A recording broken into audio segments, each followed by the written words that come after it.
I'm Shaun Pryor. I live in Edmond, Oklahoma. I am 37 years old, and I am a volunteer firefighter. I started smoking when I was about 17, and I smoked consistently up until 2005.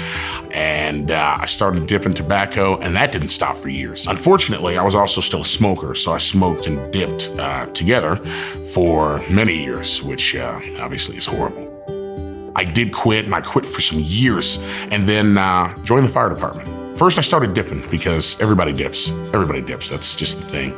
And then that wasn't enough, so I started smoking. Every time there was a rough call, I'd throw in a dip, or if it was rough enough, I'd have to smoke, or I would have a dip in and I'd smoke. Throughout the day, I could probably smoke 5 to 7 cigars, and I could go through about a can of dip a day. 2014, 2015, I was diagnosed with hypertrophic cardiomyopathy. I was an occasional smoker at that time, and it was at that time that I had a heart attack all alone in my apartment. I was scared, obviously, because I shouldn't be in my early 30s and almost dying. So I did quit smoking, I did. And then turned around and went right back. Tobacco is tough, and it is tough to just say, you know what, I'm done.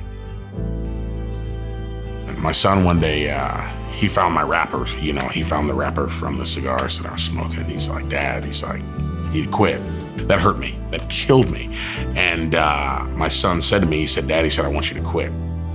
To think that I was letting him down, that my 9-year-old in so many words had to tell me, Dad, you're letting me down, was shameful, was embarrassing, and it hurt. I like to think that I am a big, strong, I'm a fireman, I'm all these great things, but I failed.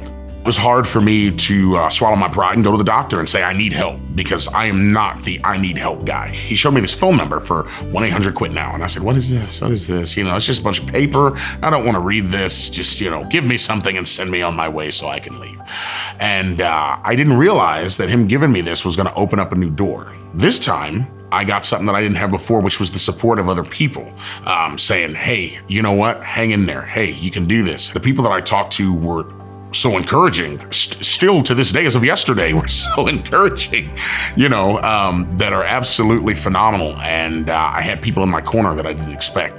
I can say I couldn't have done this by myself. Absolutely could not have done this alone. And having that support from the Oklahoma Tobacco Helpline was instrumental in my success to be able to quit smoking and continue long into the future not smoking.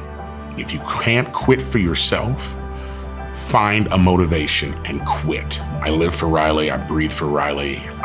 Riley is part of the reason why I chose to become a firefighter, just to give him that example. That said, me being able to be here, to lead him, to give him the leadership, the stewardship that he deserves, means more to me than anything. And that's a driving force in why tobacco has no place in my life anymore.